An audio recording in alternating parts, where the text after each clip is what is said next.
Hello, everybody. Welcome back to Same Spirit Gaming. I am Jordan. And I'm Matt. And you may notice that I have a new microphone. I You bought may a new also notice that I microphone. sound a little bit sick. Yes, and Matt is a little bit sick. Okay, I said I was going to be at Bubble Gloop Swamp, but actually, there is a move that I didn't get. So we're just going to go ahead and get that right now. This move uses Biko's wings as a shield against the bad guys. Oh, that's you. Cool. Does it make me invulnerable? Sure does. Hold the right or left trigger and push the right stick. Right. Okay, yeah, I'm gonna need the controls. Yeah. Yeah. Okay, so this uses the gold feathers that you may have seen around. It makes you invincible. And that's what it does. You've learned all my moves for this world. The rest is up to you. Okay, so I think what I do is this, and... Okay, wait. What did he say to do? Oh, there we go. Now I'm invincible. Nothing can hurt me. Sweet! And a Jiggy. Woohoo! Yeah, that was pretty close. If there's one sound effect I remember from the ever so brief time I played this game at like a cousin's house or whatever, it's that. It's a very iconic sound, yeah. Okay, can I just get out of here? Exit game. Well, I think it would save it. Alright, let's try it. I'm gonna try to just exit. Because otherwise it's gonna take a long time to get out of there. Alright, I hope it's saved. Alright. So do we want to keep this in and just use this as a Bible verse? Yeah, you know what? Let's do that, because I gotta go find Bubble Gloop Swamp anyway. And it's saying game over, but don't worry, we're good. Yeah, it seems kind of weird that it would say that just because you're like leaving the... I don't know. Anyway. So, Bible verse. So I'm going to be reading from Matthew 25. I think I'm going to read like 34 through 36 and then skip to 40. Because the in-between verses aren't like 100% necessary for understanding this. Okay. Okay, so it reads, or maybe I should give some context on this. So this is kind of a parable Jesus is telling his disciples and other people around him, talking about, it's often called the parable of the sheep and the goats. Basically kind of breaking down, you know, like final judgment kind of stuff. But anyway, so at this judgment scene, then we get to him saying this in verse 34. So then the king will say to those on his right, "Come, you who are blessed by my Father, take your inheritance, the kingdom prepared for you since the creation of the world. For I was hungry, and you gave me something to eat. I was thirsty, and you gave me something to drink. I was a stranger, and you invited me in. I needed clothes, and you clothed me. I was sick, and you looked after me. I was in prison, and you came to visit me." And then we skip to verse 40, which says, "The king will reply, 'Truly I tell you, whatever you did for one of the least of these brothers and sisters of mine, you did for me.'" Now in between there, it's just like the people asking, "Lord, when did we do this for you?" All these things that you've mentioned, because we definitely don't remember seeing you in these situations, needing these things. So then he answers them, "Well, whenever you did it for the least of these you did it for me. Yep. Yeah.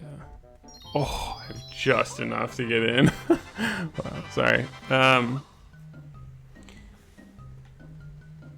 Yeah. So now some people get a little hung up on the whole brothers and sisters of mine phrase. Really?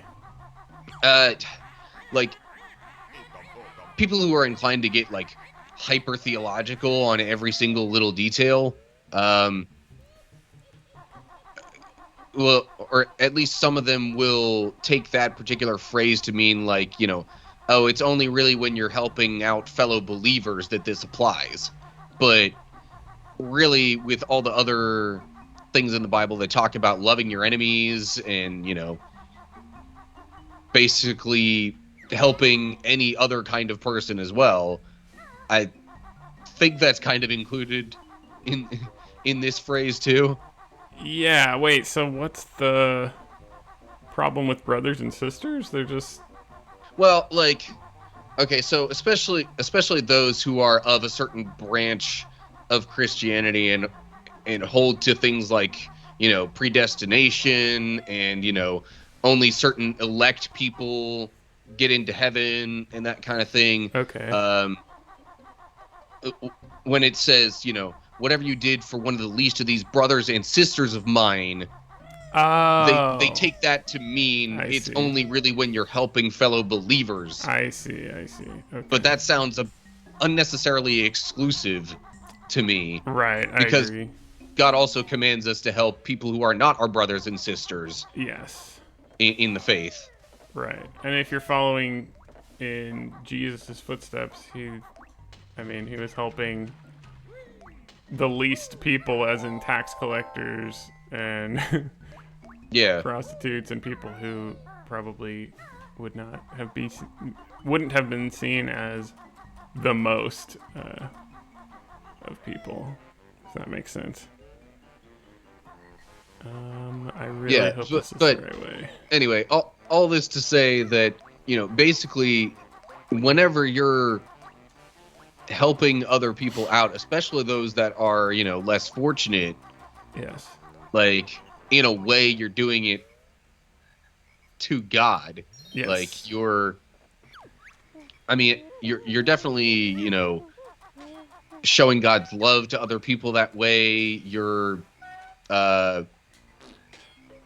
also showing God that you have that compassionate heart or that desire or whatever to help other people and put them before you. Yeah, for sure. I made it, by the way. I'm here. Yay. Right. Next area. It was a little bit hard to find, but I did it. The hub world can be a bit confusing. And so the whole thing with this area is the swamp. Oh my gosh, I died. The swamp always hurts you if you get in the water. But, yeah, and just to... Wait, what? This is... Okay, this is... I need to do this again, I guess. Just to add to what you were saying, yeah, I feel like there's also a difference between... I grew up in the Pacific Northwest, and in Portland and Seattle, there are a lot of homeless people. I don't know if you have heard of this, but there's a lot of homeless people. Yeah. And while many definitely need our help, there are also grifters and people who try to take advantage of the good will of others. And so, although, yes, you should be helping those in need, there will also be, unfortunately, people who try to take advantage of that. And so, I don't just walk around the city giving money to people because many of them will use it for drugs. So they need a different kind of help. one that I cannot necessarily provide, although I would like to help in any way I can. So, yeah, I don't know. I just thought I would add that. Yeah. Like each person's situation is a little bit different, and like, the more you know about a certain person, the better that you're really able to help them. That's a really good point. Yeah. Don't necessarily stop trying to help a person just because, they tend to, just because they have certain habits, like, using the money for drugs or whatever, or like, okay, then don't just help them by giving them money. Try and find a different way to help them. Yes, that's a good point. Like, Yeah. these verses even mention different ways of helping different kinds of people. Like, if it says someone's hungry, don't just give them money, give them something to eat. Yes. If they're thirsty, you can actually specifically get a drink for them. Definitely. If they need clothes, buy clothes for them. Yeah. Because if all you do is just baseline try and give them money, and that's the way that you attempt to help them out, then Yeah. they pretty much can do whatever they want with it, and there's no guarantee that they're really getting the help that they actually need. Yeah. Very well said, Matt. Yes. Yeah. So I am not, at all from the Pacific Northwest, but I did spend just shy of a year in a certain town in California that apparently, I mean, based on what I heard while I was there, has, I believe they said it was like the third densest homeless population in the country. Oh, wow. Well, because the town itself isn't super populated, at least relative to California. Yeah. But like a lot of the bigger cities like San Francisco and others would actually like kind of approach some of their homeless folks and just ship them off to this town saying, hey, things are less expensive here. It'll be easier to, live a better life. Wow.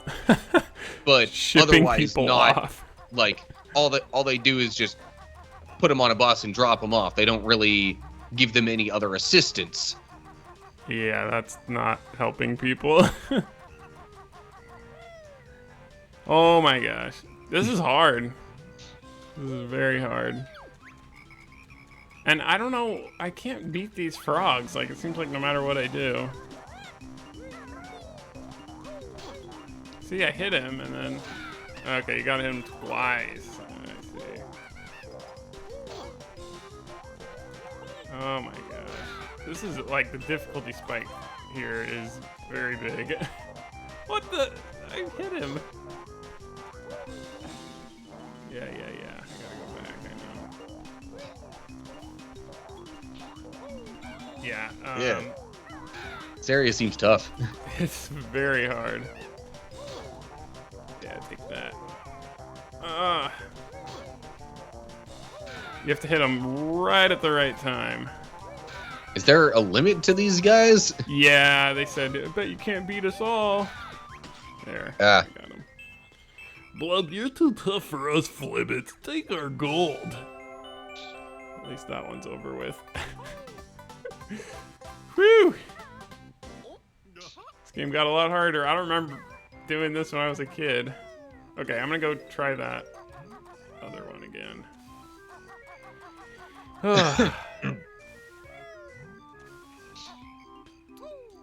Yeah, I know that's, I mean, helping needy people is something I really need to work on. I have helped I did like volunteer work when I was in high school and college. Oh my gosh. When I was in high school and college, but,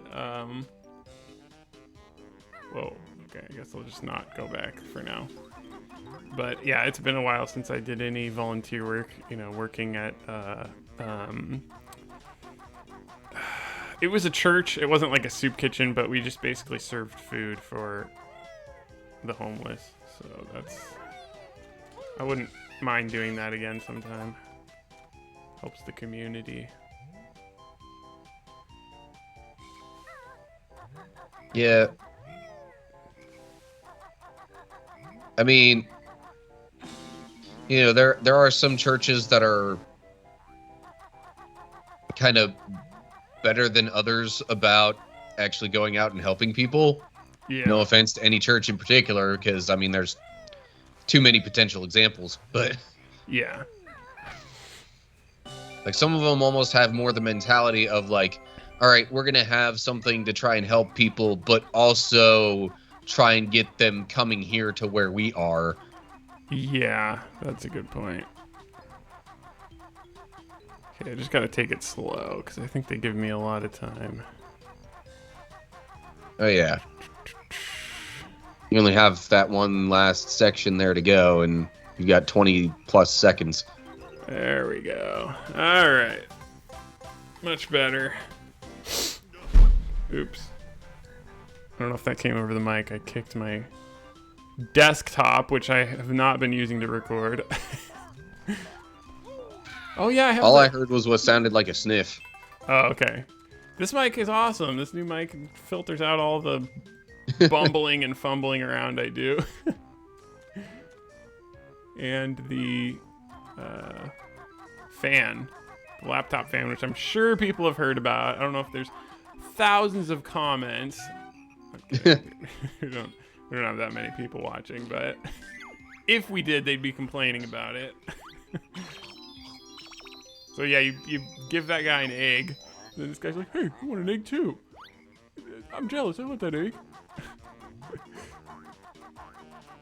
See, yeah, so I think I mentioned that I was raised Catholic, and I feel like, I don't know what your perspective is, but the Catholic Church does so much to help the poor, and that has always been my experience. Like the school I went to when I was young was a Catholic school, and I mean it was just known that school that I went to in the church, that's where people went for food. There were even kids who went to school there, and they were needy, like they didn't have enough food, so they would go down to the there was a big room where they kept all the food for everybody, and you come down and they just give you whatever you need, a lot of canned food, and they would ask for, like for my family, because we had enough for everyone, they would ask for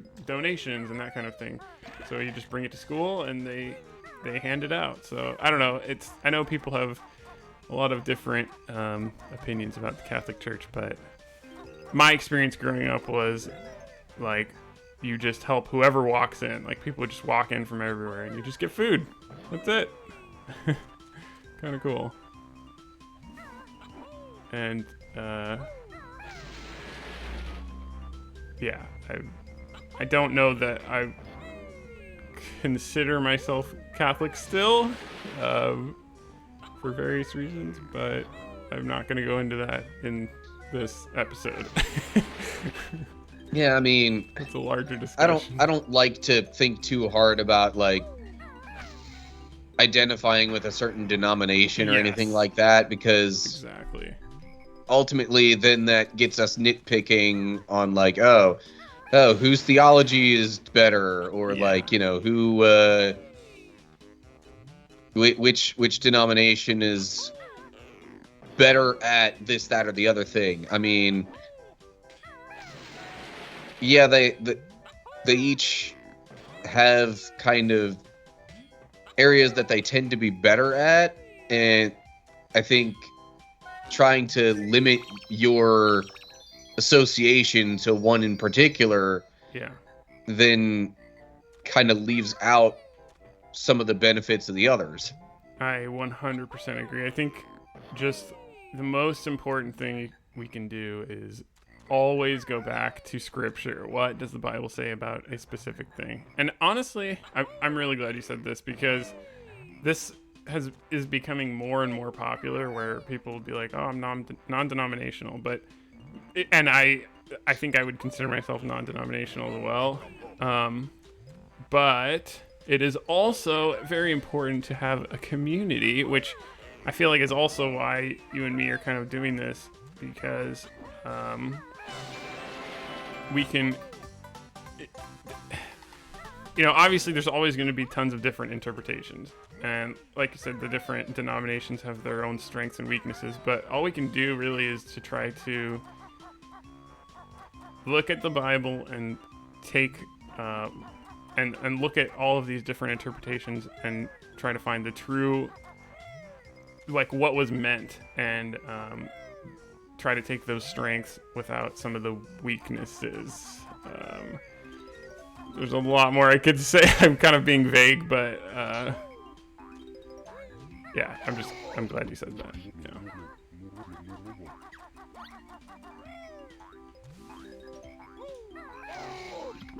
Anyway, my point was that I feel like the Catholic Church does a lot to help with poor people, which is definitely a strength. Yeah. Okay, so there's a like boots you can get that will help you. Oops, sorry. It will help you get through the swamp, but I cannot remember where that is. And yes, I did just smash his fins, and he gave me a jiggy. Can I go in? Oh my gosh, you can go in his stomach? What the heck? This guy has stairs in his body. What? That's not how biology works. No. There's like rocks in here. It doesn't make any sense. Just making sure I didn't It looks like they're having some sort of like turtle meeting. Or a class maybe. Quiet, please. The famous Tip Top Choir will now perform my latest work. Oh, it's a choir. Okay. Bit short, isn't it, Shell Boy? We'll see. Copy what you just heard for lesson 1. Oh, so it's a game of Simon Says. So it was this one, this one. Come on. And this one. All right. Not too bad. Try lesson 2. Red, yellow, cyan, blue, purple. Oops. Red, yellow, cyan, purple. This purple. Blue, purple. Oh, messed up. Womp womp. Try again. Okay, so I can just. This red. Is that lowering your health? Oh, what? Wait. Is there another way to do that that doesn't? I don't know. Maybe I was supposed to start back at lesson 1. Ah, and then these guys. No. I got all the crocodiles. I don't need to do that again. All right. Well, maybe we can work on getting back to that in the next episode. Yeah, sounds good. Let me just not die to that guy. Okay. Sweet. I have 1 life left. See if I survive next time on Same Spirit Gaming. Okay. Bye, everybody. Bye.